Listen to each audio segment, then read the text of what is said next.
Salut tout le monde, j'espère que vous allez bien. Aujourd'hui, j'ai envie de vous parler de la pierre d'Alain.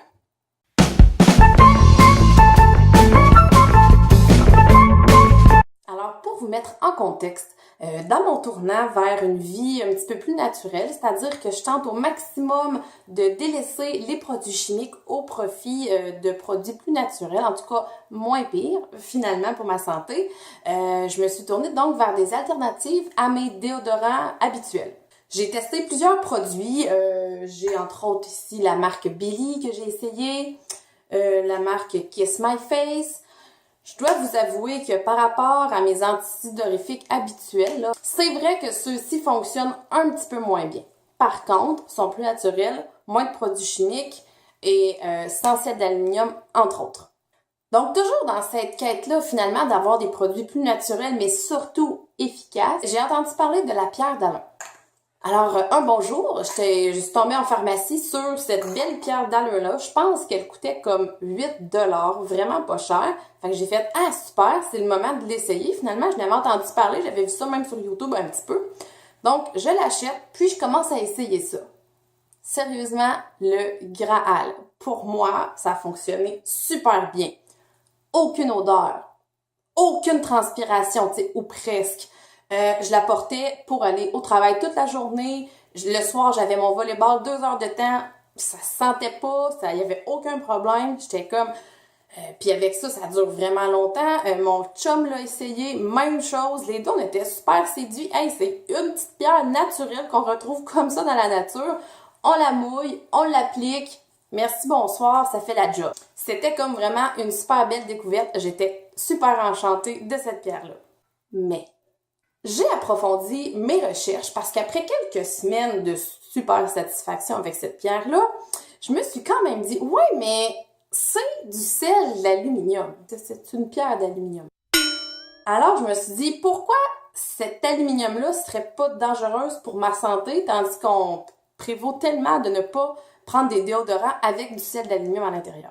Donc, finalement, j'ai fait des petites recherches sur le net à cet effet-là et j'ai décidé de laisser tomber ma pierre d'aluminium adorée. Et en fait, je vous conseille de faire la même chose, puis je vais vous expliquer pourquoi. Premièrement, on sait que le sel d'aluminium, c'est pas bon à la base. Ça a un effet anti-sudorifique, donc effectivement, c'est un effet recherché, souhaité, mais ça bloque les glandes sudoripare, ce qui aurait entre autres des effets néfastes sur l'accumulation des toxines à l'intérieur du corps, puis des liens avec le cancer du sein. En gros, cet effet-là, c'est les chimistes qui l'ont prouvé. C'est l'alun, qui est donc le sel d'aluminium, en contact avec la peau humide, va se transformer en hydroxyde d'aluminium et c'est ça qui va bloquer les pores.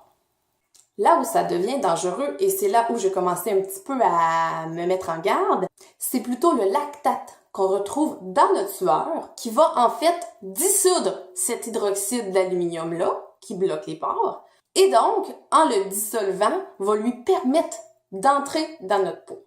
En gros, une réaction se passe avec notre sueur, puis les sels d'aluminium, ce qui fait que le sel d'aluminium rentre dans notre peau, dans notre sang. C'est prouvé que le sel d'aluminium, c'est pas bon au niveau cérébral. Ça a des effets sur nos neurones, entre autres, et ça traverse, entre autres aussi, la barrière placentaire.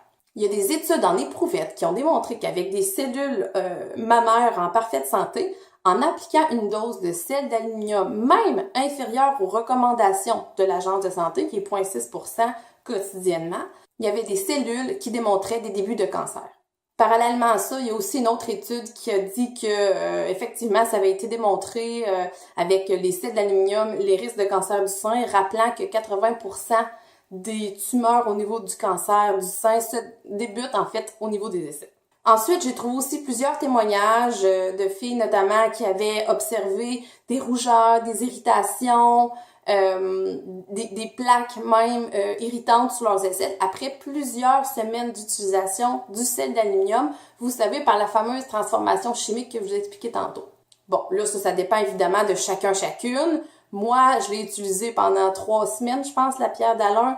J'ai pas vu du tout ces effets-là. Puis, parallèlement à ça, on trouve des éléments plus rassurants, comme quoi la dose de sel d'aluminium dans les déodorants et dans la pierre d'Alain est inférieur au 0,6% recommandé quotidiennement par les agences de santé, donc il n'y aurait pas de problème. Ou que les reins, effectivement, à petite dose d'aluminium, éliminent naturellement donc l'aluminium dans notre corps, donc il n'y a pas de bioaccumulation.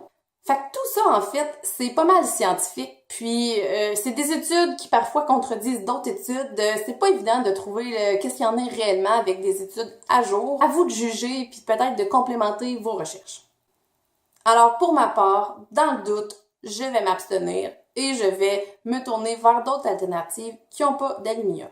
Donc, je vous remercie encore, puis j'ai très hâte de vous revoir dans une prochaine vidéo. Salut tout le monde!